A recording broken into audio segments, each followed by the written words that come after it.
연휴 마지막 날쯤에 제가 유튜브나 이런 데 쭉 보니까 일단 부동산 관련 컨텐츠는 대부분 좀 다들 이러고 있습니다. 다들 이제 하락장을 이제 예상을 뭐 큰일 난다부터 시작해가지고 최소한 좋지 않다. 뭐 좋다는 얘기는 거의 없더라고요. 네. 예, 그 외에 또 늘 나오는 게 양극화 얘기가 나옵니다. 특히 이제 연휴 중에서도 같은 서울 안에서도 뭐 도봉구는 한 5억 정도 한다 그러고 서울 전체는 서초 같은 경우는 25억 정도 한다고 하니까 이거 뭐 차이가 아니고 뭐 5배 정도 나는 거지 않습니까? 이거 뭐 양극화 얘기한 거는 하루 이틀은 아닌 것 같은데 점점 심해지는 것 같습니다. 이 근본 원인이 뭐라고 생각하십니까, 부장님? 저는 이게 거스를 수 없는 대세라고 생각이 되는데요. 네. 대한민국의 이제 성장 동력이 저는 상실했다라는 생각이 듭니다.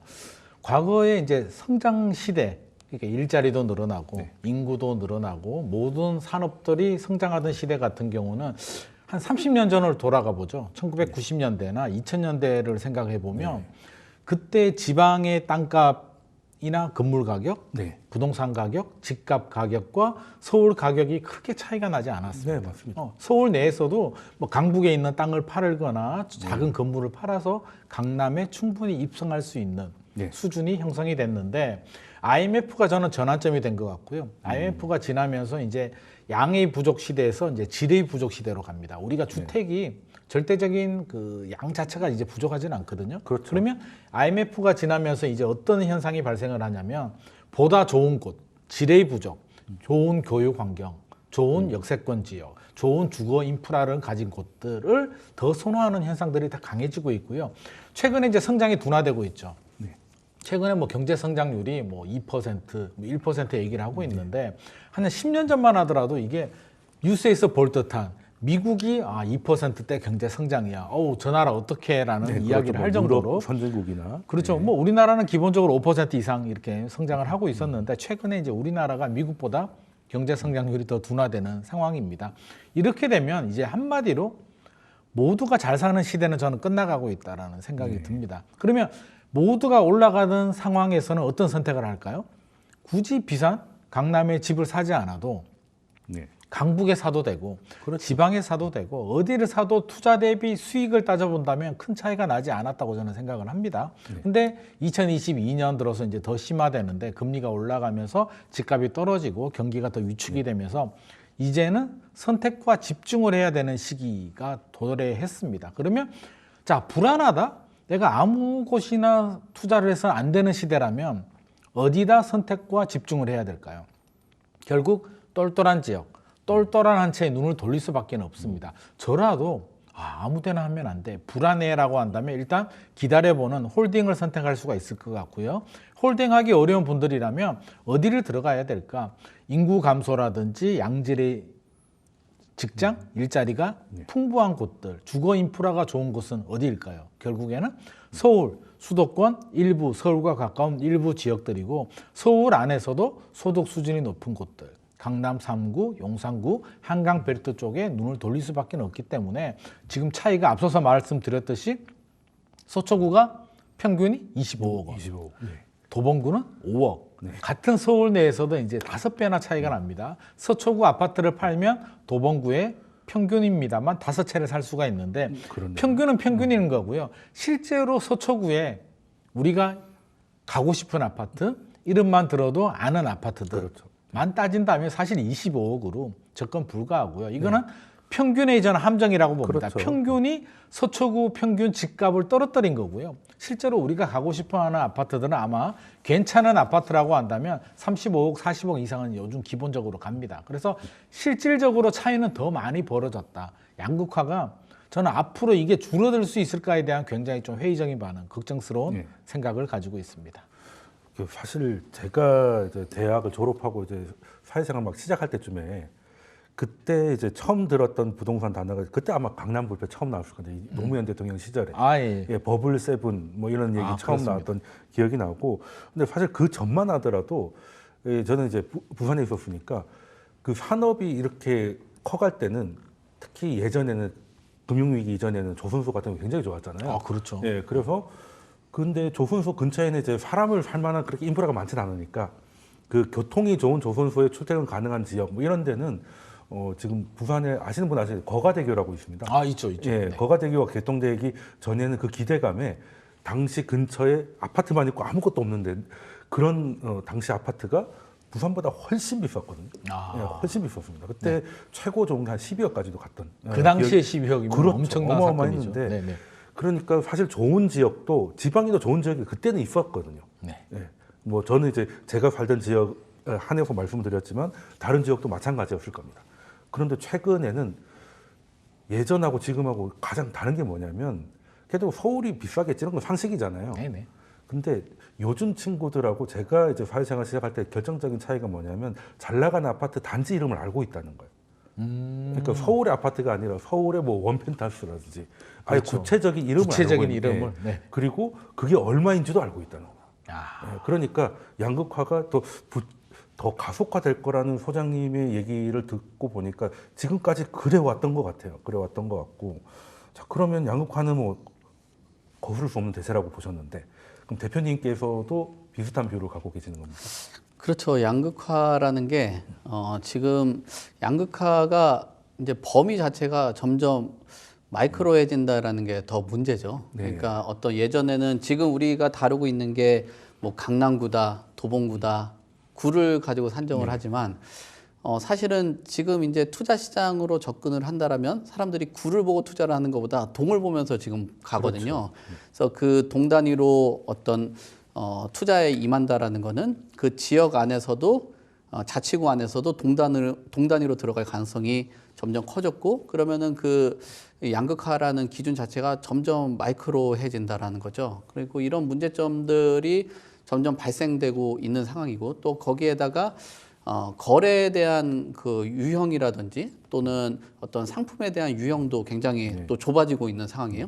신축과 구축 또 준식축과의 차이 그리고 아까 돈쌤이 지적한 것처럼 요즘에 그 투자의 대안으로 찾을 때 동도 찾지만 아파트 이름이 길거나 또는 한글로 된 아파트는 선택을 잘 안 하는. 그렇죠. 뭐. 예, 아니면 영어. 너무 옛날 거라는. 예, 뭐 이제 이름이 길면은 컨소시엄으로 져서 단지 네. 규모가 크다 뭐 네. 이런 인식도 있고 그리고 영어로 이렇게 쓰여 있고 그러면 아무래도 좀 신식에 가깝다라는 그런 네. 인식 때문에 어떤 뭐 마을이나 이런 거 추천해 주면은 옛날처럼 그렇게 달가워하지는 않으시더라고요. 무슨 마을 이런 건 없잖아요. 네, 그러니까 이제 그 동네도 점점 좁아지고 있고 투자할 수 있는 그런 것들 그리고 유형도 점점 줄어들고 있죠. 거기에다가 인구가 점점 예전보다는 점점 산업이 밀집되고 또 어떤 집적의 이익을 찾다 보니까 인구가 밀집되고 또 거기에 일정 부분의 그 어떤 소득이 높은 지역들로 사람들이 쏠리다 보니까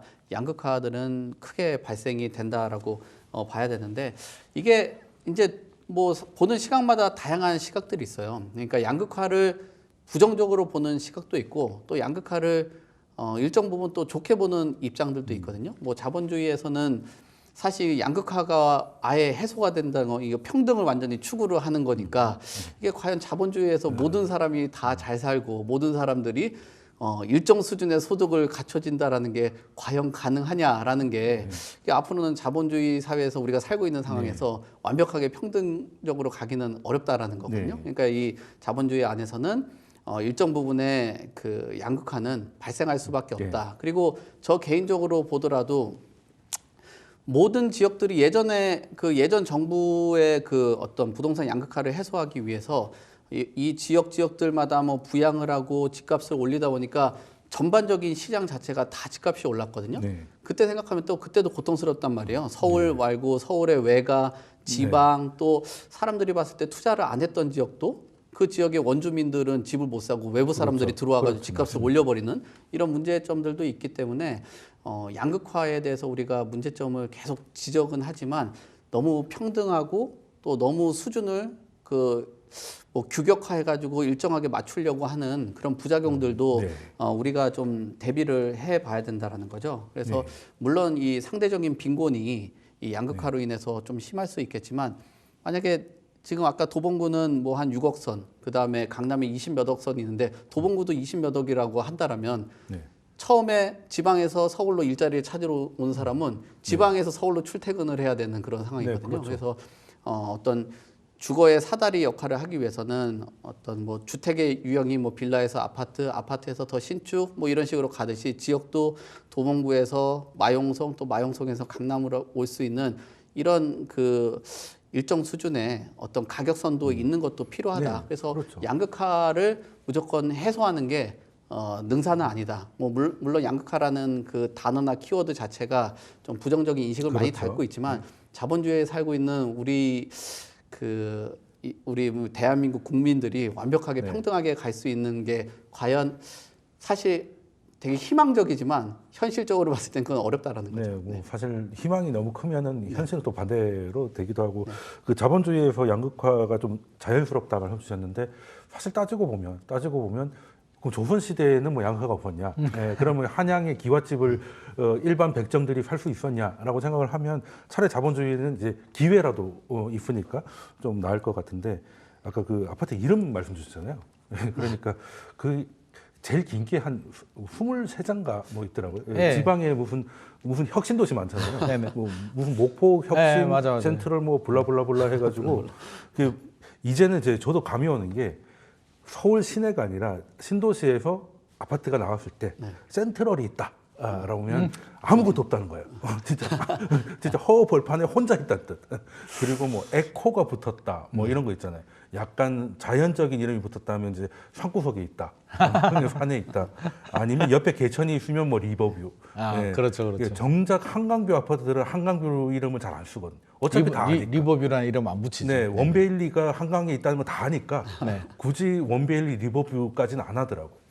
그런 거 보면 한때 우스갯소리로 그 시어머니가 찾아오기 힘들게 하려고 일부러 뭐 이렇게 길게 했다. 뭐 프로지오를 뭐 불지옥으로 잘못 읽으시고 뭐 그랬던 것도 약간 기억은 나는데 자 그러면은 사실 그 서울로 와야 되는 수요가 있다면 그래도 가격 차이가 있어야 그래도 들어갈 수 있는 길이 있다 말씀을 주셨는데 그러면 그래도 서울 전체를 봤을 때 제가 아까 초입에 말씀드렸지만 좀 뭐 마이너스 피도 좀 나오고 서울조차도 그런 게 있더라고요.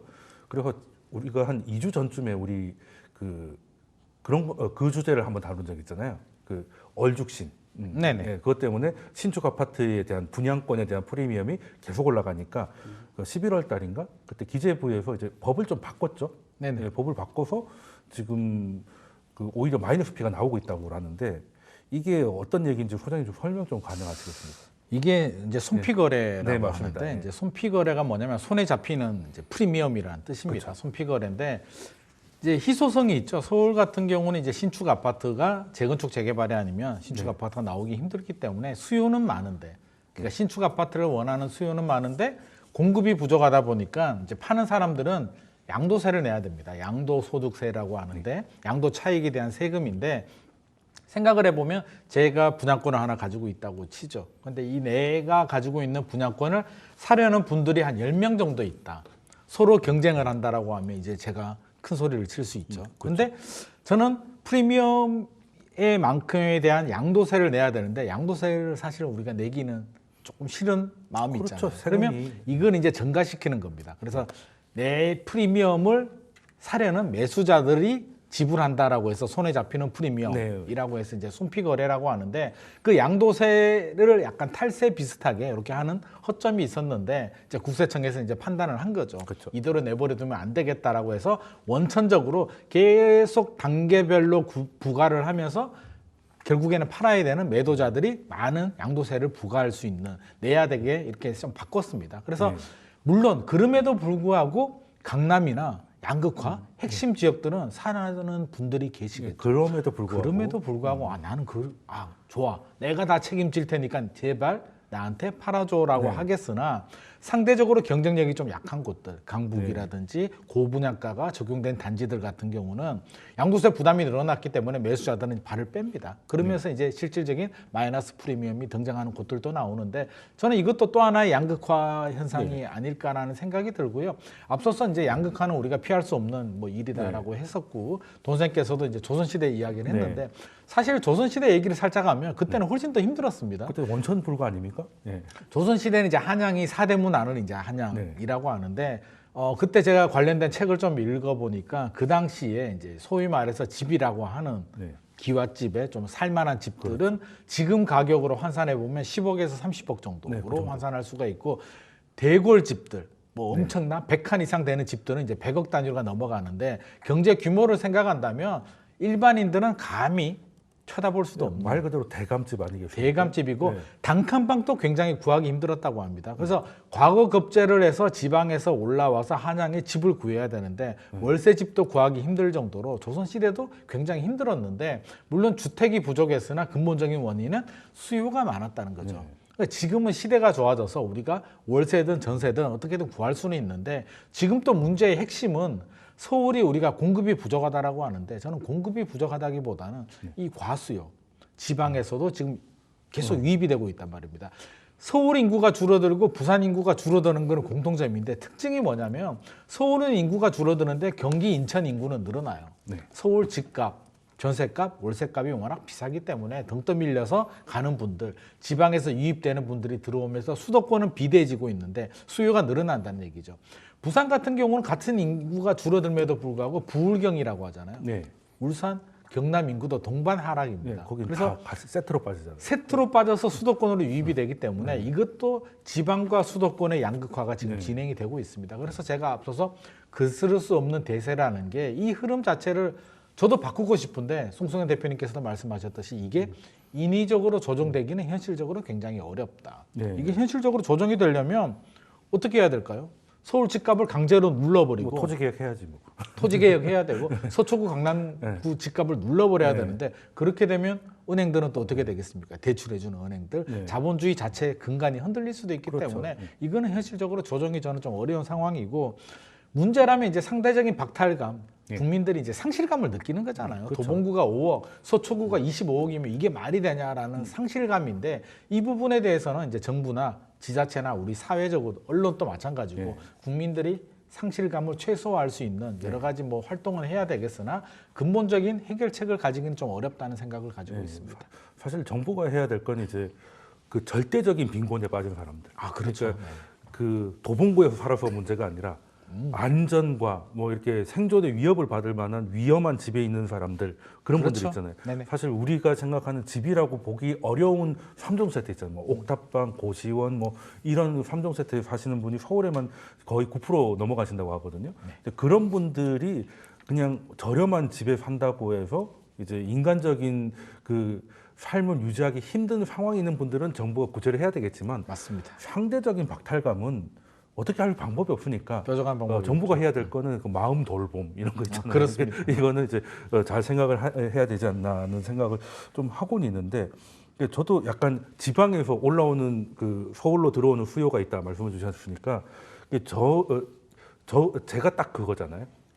이제 서울로 올라와 가지고 이제 서울에 집을 사는 과정까지를 20년을 겪어봤는데 제일 처음에 지방에 당시 그냥 진짜 촌놈이었을 때 그냥 신림동이 싸다는 거 하나만 듣고 신림동으로 다 모여요. 다른 동네는 모르겠으니까. 네네. 그래서 알고 보면 별로 싸지도 않아. 그렇죠. 그런 바보들이 많이 몰려오거든요. 제 친구들도 다 그렇게 한번 당하고 나서 여기가 싼 게 아닌데라고 되면 이제 옆으로 이제 퍼져나가기 시작하는 거죠.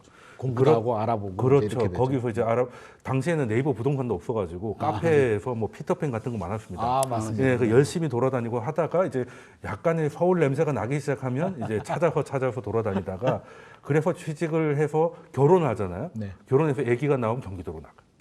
예, 그거는 서울에서는 바로 이제 8사제곱 이런 거는 굉장히 힘들잖아요. 네네, 굉장히 힘들기 때문에 그래도 좀 깨끗한 환경에 살고 싶으니까 이제 그나마 내가 좀 희생한다고 생각하고 경기도로 나가니까 20대 인구는 서울이 많은데 30대가 되면 서울로 옆으로 많이 빠지더라고요.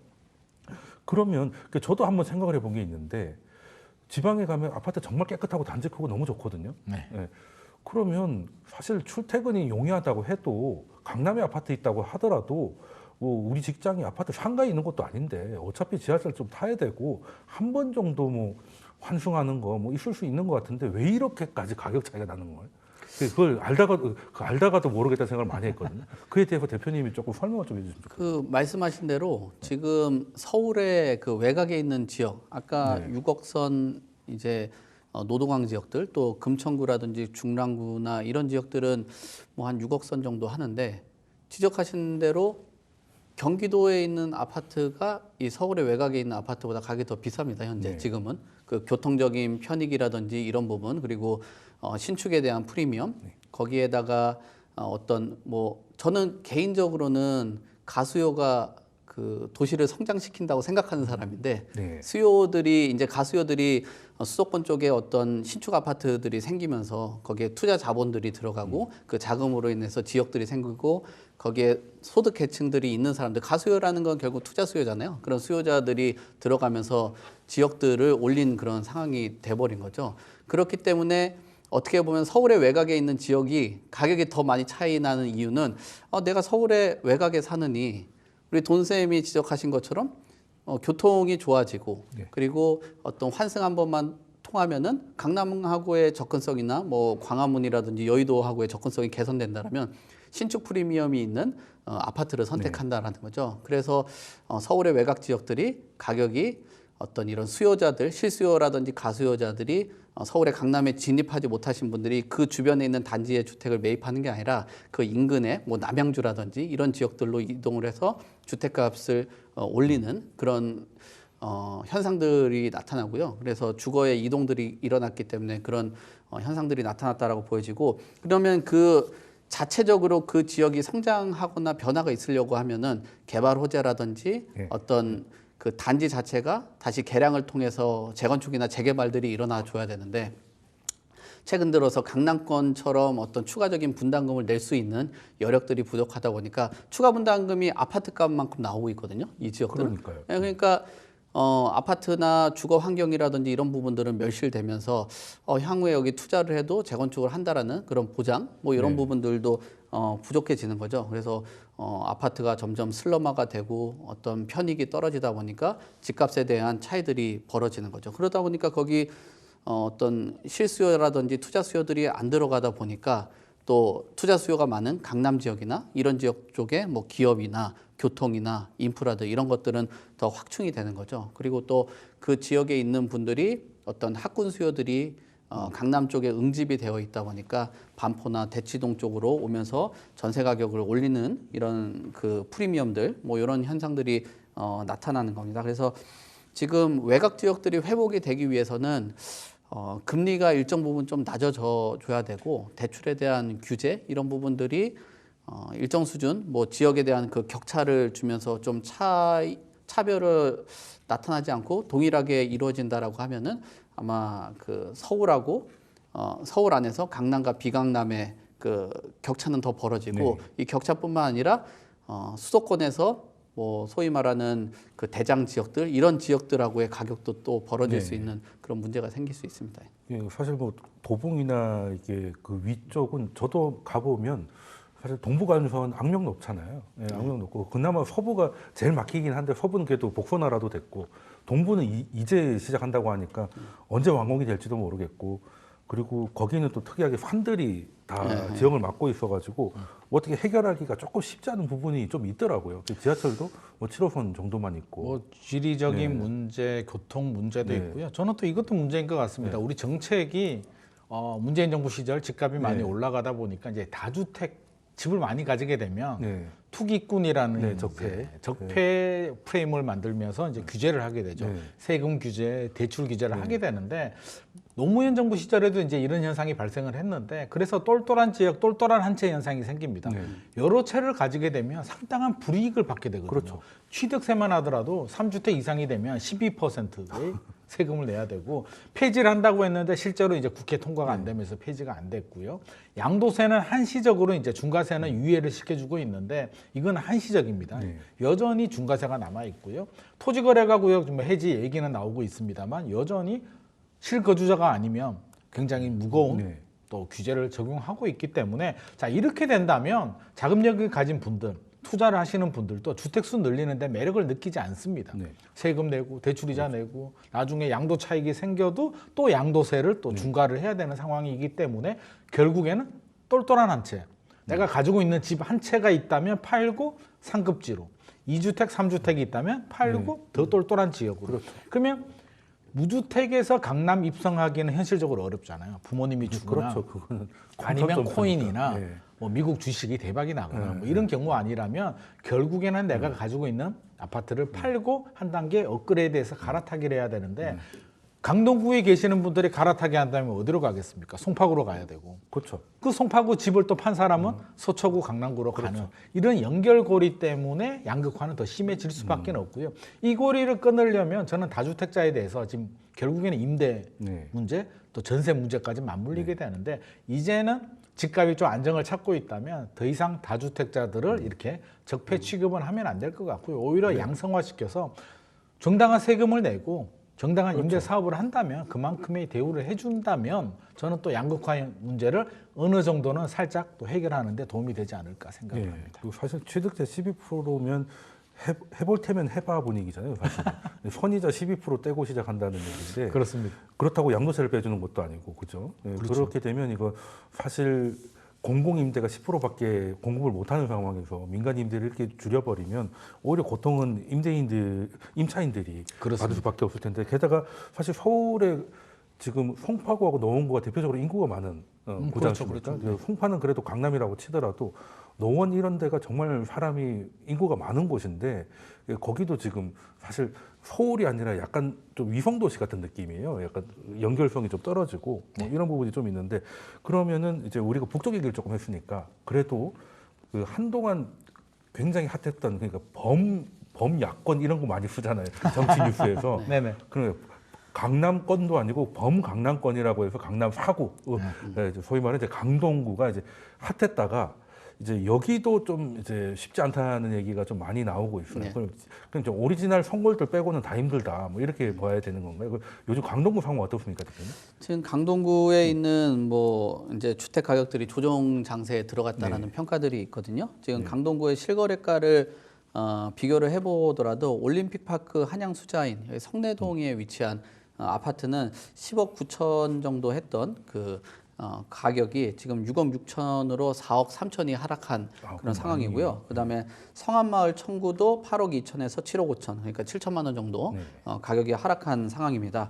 이 강동구의 이제 주택 가격 하락의 원인들을 보게 된다라면 아무래도 강남 상구보다는 지역적으로 좀 열세가 있다 보니까 어떤 강남의 대체 주거지로서의 역할을 해왔거든요. 그러면은 강남에 있는 그런 수요자들보다는 자금 여력들이 어떤 거기에 주택을 매입을 한다든지 이런 부분에서 좀 부족하거나 또는 송파 쪽에 거주하시는 분들 뭐 이런 분들이 강동 쪽에 신축 아파트 중심으로 해서 매입을 했단 말이에요. 그때 당시 수요자들이 상당 부분 붙었고 거기에 이제 가격을 형성을 했었는데 대출 규제가 있고 또 탄핵 정국에 들어가면서 어떤 정치적인 불확실성 이런 부분이 있어서 가격들이 조정이 됐다. 그리고 강남 3구 대비했을 때 지적하신 것처럼 이 4구라는 이미지 자체는 결국 3구 대비했을 때 어떤 똘똘한 지역으로 보기에는 상대적으로 매력도가 좀 하락한 부분들. 그러니까 투자로 봤을 때는 투자는 강남 3구, 만약에 거주적인 측면으로 봤을 때는 강동구 이런 쪽으로 선택을 많이 해왔거든요. 근데 아까도 제가 앞서도 말씀드린 것처럼 가수요가 있어줘야지 가격들이 형성이 돼 주는데 가수요들이 붙지 않는다라는 거는 강동에 이제 가격의 열세를 가져왔다라고 보여지고요. 그리고 대표적으로 보는 그 가격을 좀 끌어내리는데 역할을 했었던 거는 강동구에 있는 올림픽 파크 보레원 거기에 전세 물량이라든지 이런 물량들이 많이 들어와서 이런 잔여 그 물량들 이게 소화되기 전까지는 가격이 조정이 있을 거로 보여지는데 저는 개인적으로는 강남의 그 대체 주거지로서의 그 강동의 일정 부분 위상은 인정을 하는 측면이 저는 있어서 강동구가 좀 조정이 된다라고 한다라면은 어떤 시점을 보고 뭐 저점 매수를 하게 된다라면 그래도 좀 기회를 좀 포착할 수 있는 지역이 아닌가. 다만 선택을 하더라도 요즘에는 강동구의 가격을 견인하는 거는 대단지 신축이거든요. 그러니까 대단지 신축 중심으로 해서 어떤 매수를 하게 된다라면 그래도 강동구의 이런 시점이 좀 기회가 될 수 있다라고 봅니다. 네.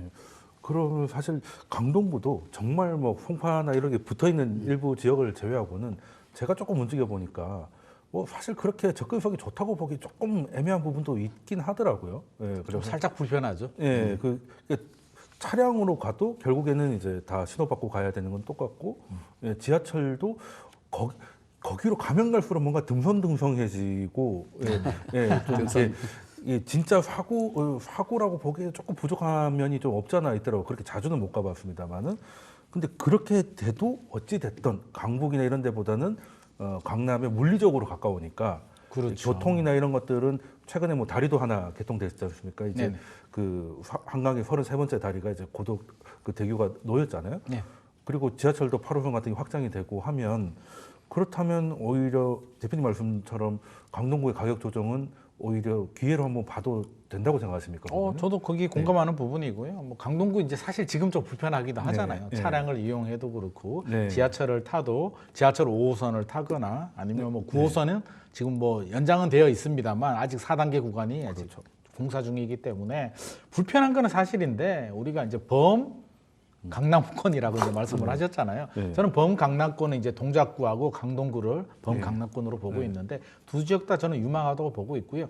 최근에 통계를 보게 되면 이제 강동구가 강남 3구와 다르게 강남 3구는 플러스거든요. 아직도 이제 플러스인데 주간 동향을 보면 강동구는 이제 마이너스인데 송승현 대표님께서 말씀하셨듯이 일단은 지금은 올림픽파크 포레온 12,000세대가 아직도 입주 중입니다. 3월까지 입주 장이기 때문에 올림픽파크 포레온에 가보면 또 딴 세상이에요. 거기는 뭐 여기는 뭐 신고가도 나오고 매물도 적고 전세 가격도 올라가고 신고가인데 그래도 12,000세대가 누가 입주를 하겠습니까? 결국에는 강동구 주변 지역들, 하남이라 이런 쪽에서 똘똘한 한 채 올림픽파크 포레온으로 집중을 하고 있기 때문에 외곽 지역들, 강동구 다른 지역들은 상대적으로 매물이나 전세 매물이 좀 더 늘어나는 그런 또 부작용들이 생기긴 합니다.